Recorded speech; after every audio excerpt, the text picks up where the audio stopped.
Avatar Meher బాబాకి జై. చాలా రోజుల తర్వాత మళ్ళీ మనకి చదువుకునే అవకాశం వచ్చింది. ఇది వెన్ హీ టేక్స్ ఓవర్, ఆయనే తీసుకున్నప్పుడు అనే పుస్తకం నుంచి చదువుతున్నాను నేను. Me in the arms of God, me in the arms of God అంటే భగవంతుని చేతుల్లో నేను అనే అర్థం వస్తుంది దానికి. భగవంతుని చేతుల్లో నేను. 1952లో మా ఫ్రెండ్ లారెటా నన్ను పిలిచి చెప్పింది ఏంటంటే, ఒక మాస్టర్ వస్తున్నాడు న్యూయార్క్కి, నేను కనుక జాయిన్ అవ్వడానికి ఇష్టపడితే రావచ్చు అని చెప్పింది. Harold and Virginia rode and to go meet him. తనతో పాటు హరోల్డ్, వర్జీనియా రెండు వెళ్ళి బాబాని కలిసేటట్టు. హస్బెండ్ నేను మేము న్యూయార్క్లో ఉంటున్నాము, న్యూజెర్సీకి దగ్గరలో. అయితే ఎస్ అన్నాం మేము. అయితే 50వ దశకంలో పాపాల గురించి కానీ మాస్టర్స్ గురించి కానీ ఎక్కువ తెలియదు. ఒక ఏన్షియంట్ ఆర్డర్ రాసిక్రూషియన్స్లో నేను ఒక స్టూడెంట్ని. నేను అప్పుడప్పుడే మాస్టర్స్ ఎలా పవర్ఫుల్గా ఉంటారు, వాళ్ళు అంతటా వ్యాపించి ఎలా ఉంటారు అనేది తెలుసుకుంటున్నాను అప్పుడే. ఇంకొకటి ఏంటంటే, శిష్యుడు ఎప్పుడైతే రెడీగా ఉంటాడో అప్పుడు మాస్టరు మనకి కలుస్తాడు, ఆయన ప్రత్యక్షమవుతాడు అని తెలుసు. అనుకోకుండా వచ్చిన ఈ ఇన్విటేషను, ఈ ఆహ్వానంతో నేను రెడీ ఉన్నాను అని అనుకుంటూ నా గురించి నేను చాలా గర్వపడుతూ ఉన్నాను. అయితే ఏదైతేనేమి మా ఫ్రెండ్ మళ్ళీ నన్ను పిలిచినప్పుడు ఆఫ్టర్నూన్ మాస్టర్ హ్యాడ్ యాక్సిడెంట్ అని చెప్తూ, మాస్టర్కి యాక్సిడెంట్ అయింది అనేటప్పటికీ నేను చాలా కృంగిపోయాను. బట్ ఎనీవే మనం వెళ్తున్నాము అన్నదంట తను. ఫోన్ కాన్వర్జేషన్ అయిపోగానే చాలా డౌట్లు వచ్చినాయి నాలో ఈ మాస్టర్ గురించి. అదెవరు? మెహర్ బాబా గురించి. ఆ మాస్టర్కి అన్నీ తెలిసి ఉండాలి, ఆయన అన్నీ powerful, all knowing, all powerful కదా. తనని తను యాక్సిడెంట్ చేసుకోవడం అనేది ఏమిటి అనేది తనకు అర్థం కాలేదు. సో తను ఏం చేస్తుందంటే, వాళ్ళ ఫ్రెండ్కి ఫోన్ చేసి నేను రావట్లేదని చెప్పింది. ఏదేదో కారణాలు చూపిస్తూ ఉంది. ఫ్రెండ్ ఆల్ రైట్ అన్నదంట. నేను రేపు వచ్చిన తర్వాత అసలు ఎలా జరిగింది ఇది ఏంటి అనేది నేను నీకు తర్వాత చెప్తాను అన్నది. అయితే చాలా నమ్మకమైన బంటులా తను మరుసటి రోజు ఫోన్ చేసి మొత్తం చెప్పింది. ఇదంతా కూడా చాలా పారవస్యంలో ఉందన్నమాట. మొత్తం చెప్పింది. యాన్ అని అన్నదంట. అని నాకు తెలుసు మెహర్ బాబా భగవంతుడు, ఆయన క్రైస్ట్ అని కూడా తెలుసు. How do you know that అని తను అడిగిందట, క్వశ్చన్ చేసింది, నీకు అన్నీ ఎలా తెలుసు అని. ఎలా తెలుసు అంటే, నాకు తెలిసింది ఒకటే, మోకాళ్ళ మీద మోకరిల్లి ఓ మై గాడ్ అనుకోవడం ఒకటే నాకు తెలిసిందని ఆమె చెప్తుంది. Because all I could do was fall down on my knees before him and exclaim oh my God. అలా కాళ్ళకి మోకరిల్లి ఆయన ముందు ఓ మై గాడ్ అనడం ఒకటే నాకు తెలుసు అని చెప్పిందంట. ఆ రకమైన ఫీలింగ్తో, ఒకలాంటి పారివస్యంతో, ఎక్కడి నుంచో ఊడిపడిన దానిలాగా, అయ్యో నేను ఈ ఆపర్చునిటీని మిస్ అయిపోయానే, ఈ అవకాశాన్ని మిస్ అయిపోయానే అని, లైఫ్ టైంలో దొరికిన ఈ అవకాశం మిస్ అయిపోయానని అనుకోవడం జరిగిందంట ఆమె. అయితే ఆవిడ తన్ని ఓదారుస్తూ అన్నదంట, నేను కొన్ని ప్యాంప్లెట్స్, కొన్ని పుస్తకాలు తెచ్చాను, చిన్న చిన్న పుస్తకాలు, నువ్వు అవన్నీ చదువు అన్నదంట. అప్పటి నుంచి నేను ఈ పుస్తకాలు చదవడం మొదలుపెట్టాను. ఏదేమైనా సరే అని. తర్వాత ఒక ఫిలిం చూపిస్తూ ఉంటే ఆ ఫిలిం కూడా నేను అటెండ్ అయ్యాను. అది డార్విన్ షా తీసినటువంటి నెరేటెడ్, అంటే ఆయన చెప్తూ ఉన్నాడు అనమాట ఫిలిం జరిగేదంతా కూడా. ఆయన పక్కన ఏం జరుగుతుంది ఏంటని చెప్తా ఉన్నాడు. ఆయన మాస్టర్స్ వర్క్ గురించి అంత వివరణ ఇస్తూ ఉన్నారు. తర్వాత తన ఓన్ ఎక్స్పీరియన్సెస్ బాబాని కలిసినప్పుడు చేసినప్పుడు అన్నీ చెప్తా ఉంటే ఇవన్నీ కూడా ఆవిడని కదిలించి వేసినాయి. ఫిలిం అయితే బ్యూటిఫుల్గా ఉంది. డార్విన్ షా చాలా సిన్సియర్గా, చాలా నమ్రతతోటి చెప్తూ ఉన్నాడు. బాబా క్రైస్ట్ అని చాలా గట్టి నమ్మకంతో కూడా చెప్తూ ఉన్నాడు. 1953లో ఒక సర్క్యులరు మెహర్ బాబా వచ్చింది. ఏమనంటే, నా లవర్స్ మనస్ఫూర్తిగా రిపీట్ చేయాలి,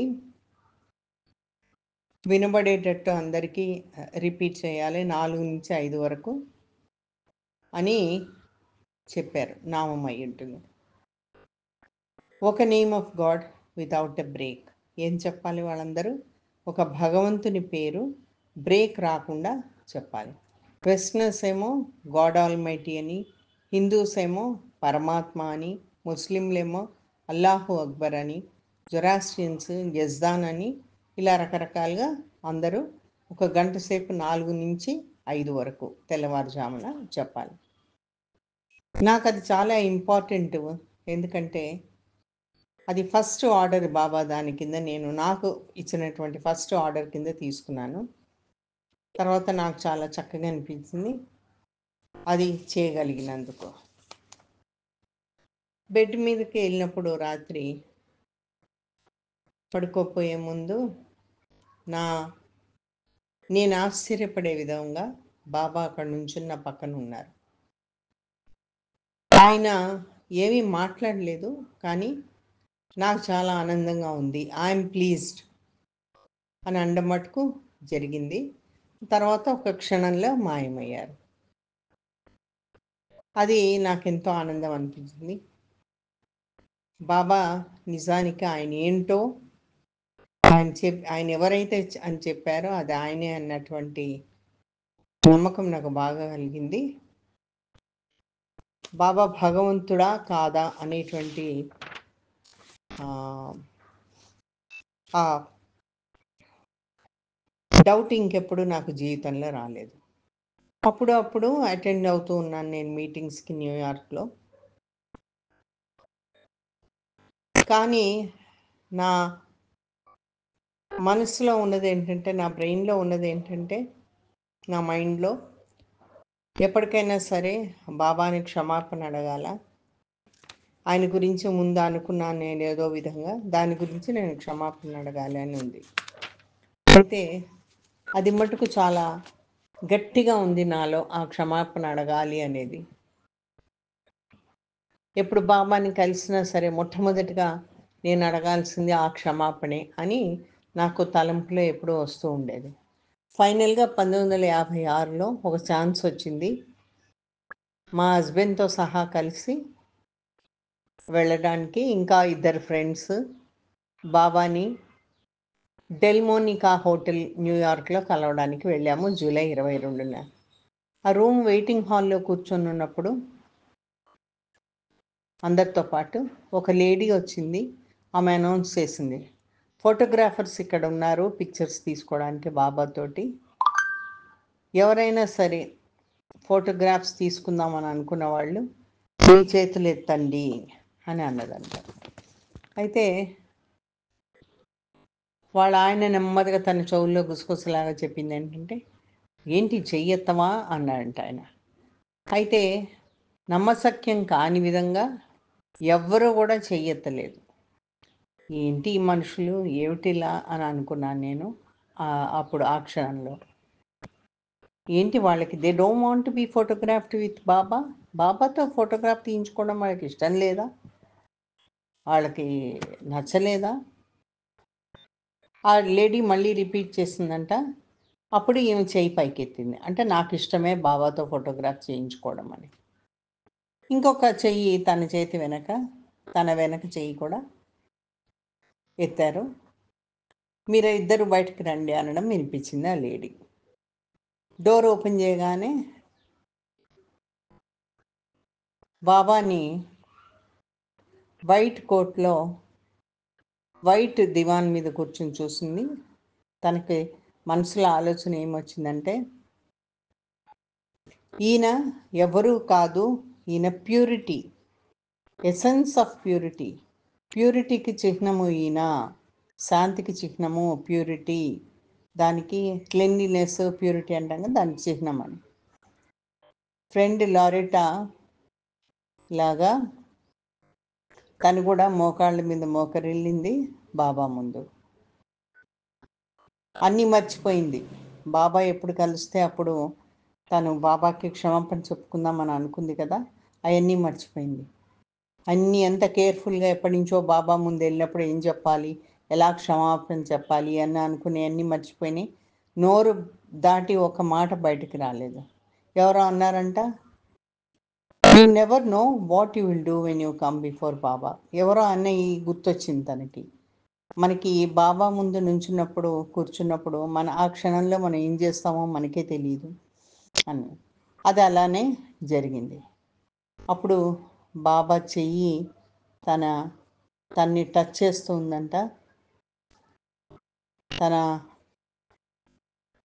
మణికట్టు దగ్గర అలా తల చెయ్యెత్తడం జరిగింది. ఏం జరుగుతుందో తెలిసే లోపల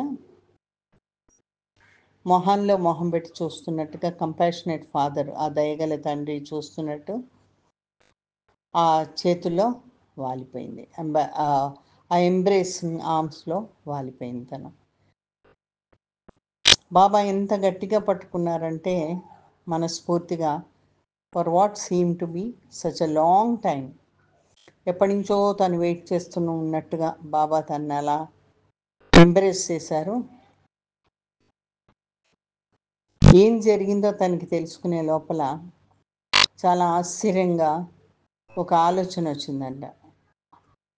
is it possible, me in the arms of God? ఇది సాధ్యమేనా, నేను భగవంతుడి చేతుల్లోనా? అప్పటికప్పుడు నా ఆలోచనలన్నీ బాబా చదువుతున్నట్టుగా బాబా చేతులు విడిపోయినాయి. ఆ చేతులు నా భుజాల మీద పడ్డాయి. నేను బాబా ఎదురుగుండా ఉన్నానప్పుడు నా కళ్ళలో కళ్ళు పెట్టి బాబా చూస్తూ ఉన్నారు. ఇది కూడా నాకు నమ్మశక్యం కాని విధంగా అనిపించింది చాలా వరకు. ఇంకొకటి చాలా గట్టి కోరిక వచ్చింది. ఏంటంటే, అనుకోకూడదు అని అనుకుంటూనే నాకు ఒక కోరిక వచ్చింది. ఎంతో నేను వెనక్కి తగ్గాను. ఫైనలీ నేను కళ్ళు ఆర్పాల్సి వచ్చింది. ఈ రోజు వరకు కూడా నేను దాని గురించి బాధపడుతున్నాను. ఏంటంటే, బాబా వెంటనే చేతులు తీసేశారు నా భుజాల మీద నుంచి. It was John Boss who was standing nearby. అంటే జాన్ బాస్ అనే అతను దగ్గరలో నుంచున్నాడు. ఆయన ఏం చెప్తున్నాడంటే, బాబా ఇది ఫోర్బ్స్, గాడ్ స్పీక్స్కి ఆమె కూడా కాంట్రిబ్యూట్ చేసింది, మిసెస్ ఫోర్బ్స్ అని చెప్పడం.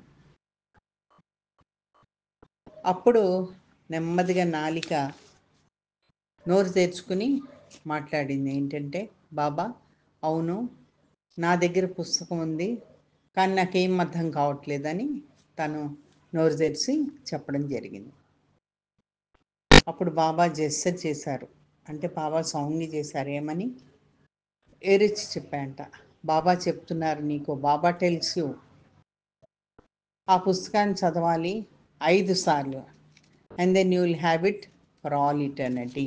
5 సార్లు నువ్వు గనక ఆ పుస్తకాన్ని చదివితే నీకు ఎప్పటికీ అది గుర్తుండిపోతుంది. ఆ మాటలని బాబా చిన్న ద్రాక్ష పండు తన చేతిలో పెట్టారు. దాని తర్వాత ఒక సంజ్ఞ చేశారు వేరే మనిషిని, తర్వాత ఉన్న మనిషిని ముందుకు రమ్మని. Leonard Willoughby was his name. ఆయన పేరు, వెనుకున్నతని పేరు ఒక బ్లాక్ మ్యాన్. బాబా ఆయన కూడా గట్టిగా ఎంబ్రేస్ చేశారు మనస్ఫూర్తిగా. అయితే ఏమనుకుంటుంది కదా, ఏదో స్పెషల్ సిగ్నిఫికెన్స్ ఉంటుంది బ్లాక్ రేస్ వాళ్ళకి యాజ్ అ హోల్. అంటే ఈ నల్లజాతి వాళ్ళకి ఒక స్పెషాలిటీ ఉంటుంది, ఏదో ప్రత్యేకత ఉంటుంది, అందుకని అలా చేస్తున్నాను. దర్శనం అయిపోయింది, ఫోటోగ్రాఫర్స్ క్లిక్ చేయడం మొదలుపెట్టారు. నాకు వచ్చిన ఇన్స్ట్రక్షన్స్ ఏంటంటే 15 feet వెనక్కి వెళ్ళాలి and come forward to greet Baba. వెనక్కి వెళ్ళి మళ్ళీ ముందుకొచ్చి బాబాని గ్రీట్ చేయడానికి రావాలి. Baba reached out to shake my hand. Baba ముందుకొచ్చి చెయ్యి షేక్ హ్యాండ్ ఇవ్వడానికి వచ్చారు ముందుకి. అప్పుడు నా ఆనందం చూడాలి. ఇంకొకసారి భగవంతుడిని నేను ముట్టుకునే అవకాశం దొరికినందుకు నా ఆనందాన్ని చూడాలి. తర్వాత ఇలా 3 సార్లు చేయడానికి నాకు అవకాశం దొరికింది అంటున్నారు ఆవిడ. ఫోటోగ్రఫీ, ఇదంతా కూడా ఫోటోగ్రఫీ గురించి. ఈ ఫోటోగ్రఫీ అయిపోయింది. వెయిటింగ్ రూమ్కి వచ్చేసాము, మనుషులందరూ ఉండే దగ్గరగా. మా హస్బెండ్, ఫ్రెండ్స్ అందరం, మేమందరం కూడా దర్శనానికి వెయిట్ చేస్తూ ఉన్నాం. అంటే ఇప్పటి వరకు జరిగిందంతా కూడా ఫోటోగ్రఫీ గురించి జరిగిందనమాట. అందరం దర్శనం కోసం వెయిట్ చేస్తున్నాము. నాలో నేను అనుకుంటున్నాను, నేను చాలా ఆనందంగా ఉన్నాను. ఎంత ఆనందంగా ఉన్నానంటే దానికి అవధులు లేవు. జాన్ బాస్ చెప్పారంటే ఏంటంటే, I could see Baba again, నేను మళ్ళీ బాబాని చూడగలిగాను అని చెప్తున్నానంట.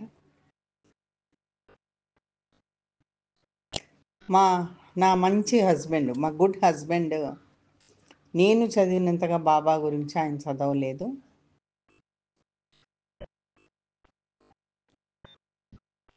మా టర్న్ వచ్చినప్పుడు హస్బెండ్ బాబా ముందు బాబాని ఒక ఫ్రెండ్ లాగా చెప్తున్నానంట, Baba I'm so glad you are here, నాకు చాలా ఆనందంగా ఉంది నువ్వు ఇక్కడ ఉండడం. మా ఆవిడ, నా వైఫ్, నువ్వు వచ్చే వరకు ఆగలేకపోయింది, ఎన్నో వారాలుగా వెయిట్ చేస్తుంది. ఇన్ని వారాలుగా కూడా ఏమీ చెప్పట్లేదు ఆమె, ఒట్టి బాబా బాబా బాబా అని బాబా గురించే మాట్లాడుతుంది అని చెప్పడం జరిగింది. అప్పుడు బాబా నవ్వారట. చెయ్యి గట్టిగా షేక్ హ్యాండ్ ఇస్తూ వేరే చెయ్యితో ఇలా బుగ్గ ముట్టుకున్నాడంట. నా ప్రాణం ఎటో పోయింది.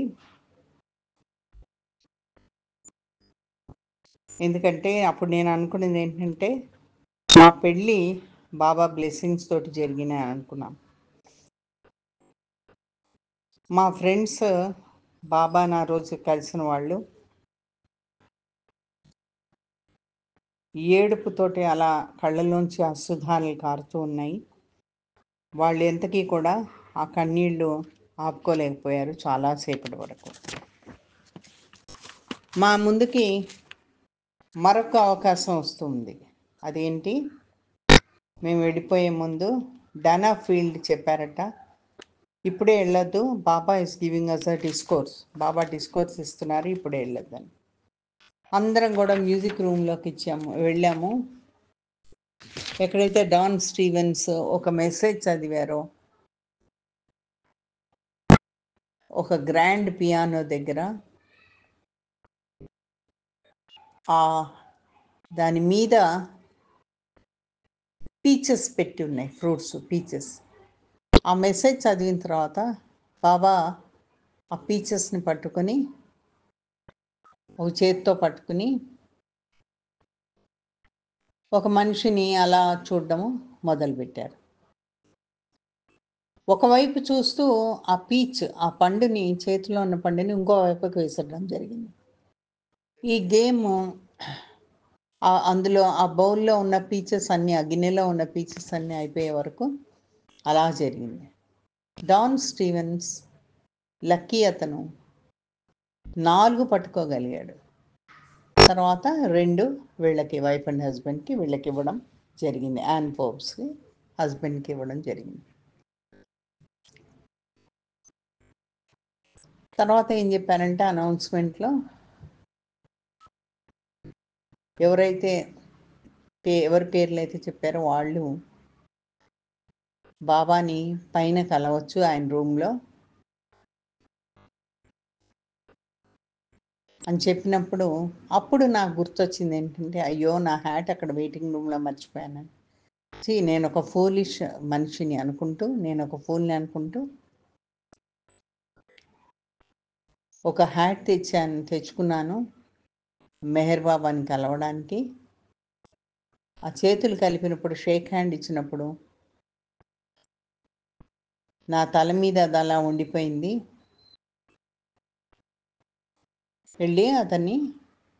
మళ్ళీ వెళ్ళి అతన్ని కలవడానికి వెళ్ళినప్పుడు, మీటింగ్ అయిపోయిన తర్వాత వచ్చేటప్పుడు వెయిటింగ్ రూమ్లో ఒక పక్కగా పెట్టాను. కానీ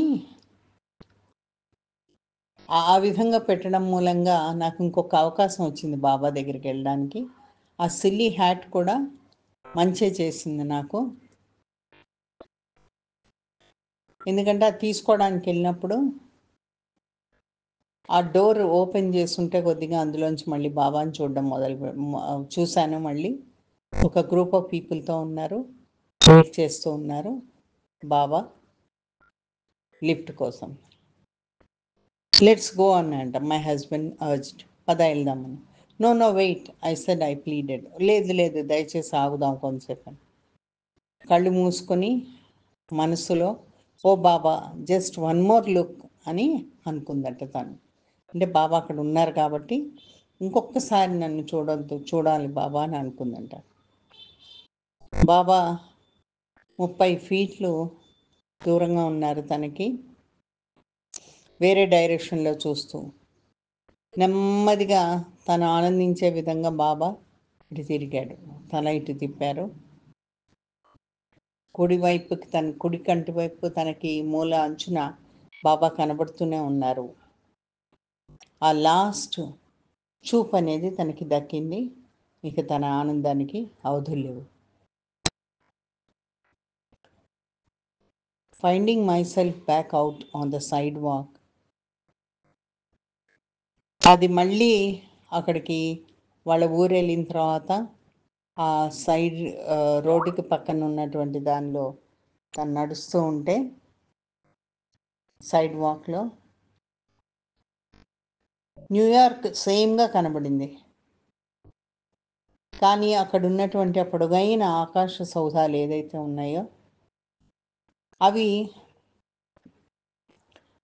ఫెదర్ కన్నా తక్కువ వెయిట్లో ఉన్నట్టుగా అనిపించింది. ఫెదర్ అంటే పక్షి ఈక, అలా అవి వెళ్ళిపోతున్నట్టుగా అనిపించింది. My feet hardly touching the ground. ఇదంతా కూడా వివరణ అండి. Finding my self back out on the side walk అంటే అక్కడ నా గురించి నేను ఆలోచిస్తూ అలా రోడ్డు పక్కన సైడ్ వాక్ చేస్తూ ఉంటే New York look the same, but I felt as tall as the buildings. నేను ఆ బిల్డింగ్స్ ఎంత పొడవున్నాయో అంత పొడవుగా ఉన్నట్టుగా నాకు నేను అనిపించింది. And as light as a feather, ఎంతో తేలిగ్గా పక్షి ఈక ఉన్నంత తేలిగ్గా నాకు నేను అయిపోయినట్టు అనిపించింది. జస్ట్ గ్లైడింగ్ అలాంగ్, అలా అది గ్లైడింగ్ అంటే అలా ఎగురుతూ వెళ్తున్నట్టుగా అనిపించింది. My feet hardly touching the ground. నా కాళ్ళు గ్రౌండ్ని ఏమాత్రమూ టచ్ చేయడం లేదు. In the presence of the highest of the high, my heart was filled with his love. Highest of the high సమక్షంలో నా హార్ట్ అంతా కూడా ఆయన ప్రేమతో నిండిపోయింది. And it stayed with me for 3 days. ఆ రకమైన ఫీలింగ్లో నేను 3 రోజులు ఉండిపోయాను. ఎవరిని పడితే వాళ్ళని నాకు ఎంబ్రేస్ చేసుకోవాలన్నంత ఆనందంగా ఉంది. ఎందుకని అలా ఎంబ్రేస్ చేసుకుని, అలా ఎంబ్రేస్ అంటే కౌగిలించుకోవడం, అలా కౌగిలించుకుని వాళ్ళకి ఏమని చెప్పాలనిపించిందంటే, భగవంతుడు మనతోటే ఉన్నాడు, మన మధ్యన ఉన్నాడు. నెమ్మదిగా ఆ స్థితి నుంచి నేను మామూలు స్థితికే వచ్చాను. కానీ నేను అంతకుముందున్న మనిషినైతే కాను. ఎందుకని? మానవ రూపంలో ఉన్నటువంటి భగవంతుడిని నేను కలుసుకోగలిగాను అనే ఆనందంలో ఉన్నాను. Slowly I came down to my old state. అంటే అంతకుముందు ఏ విధంగా ఉన్నానో అదే విధంగా వచ్చాను, but not quite to my old self. అంటే నిజంగా నేను నేనే కాదు. ఎందుకంటే ఐ హ్యాడ్ బీన్ బ్లెస్డ్. నేను చాలా అదృష్టవంతురాల్ని. ఎందుకంటే భగవంతుడు మానవ రూపంలో ఉన్న భగవంతుడిని నేను కలుసుకోగలిగాను. To meet God in human form. మానవ రూపంలో ఉన్నటువంటి భగవంతుడిని నేను కలుసుకోగలిగాను కాబట్టి అంతకు ముందులాగా నేను లేను, ఎంతో ఆనందంతో ఉన్నాను. అందుకని ఏమనిపించింది, కనబడిన వాళ్ళందరినీ ఎంబ్రేస్ చేసుకొని భగవంతుడు మన మధ్యన ఉన్నాడు అని చెప్పాలని అనిపించింది అని చెప్తున్నాడు. ఈరోజు దీంతో మనం ఇక్కడితో ఆపుకుందామండి. మళ్ళీ ఇంకొక అవకాశం దొరికినప్పుడు మనము మరొక కథ బాలనాథ పుస్తకంలోంచి వెన్ హీ టేక్స్ ఓవర్ అనే బుక్లోంచి మనం చెప్పుకుందాం. అవతార్ మెహర్ బాబాకి జై.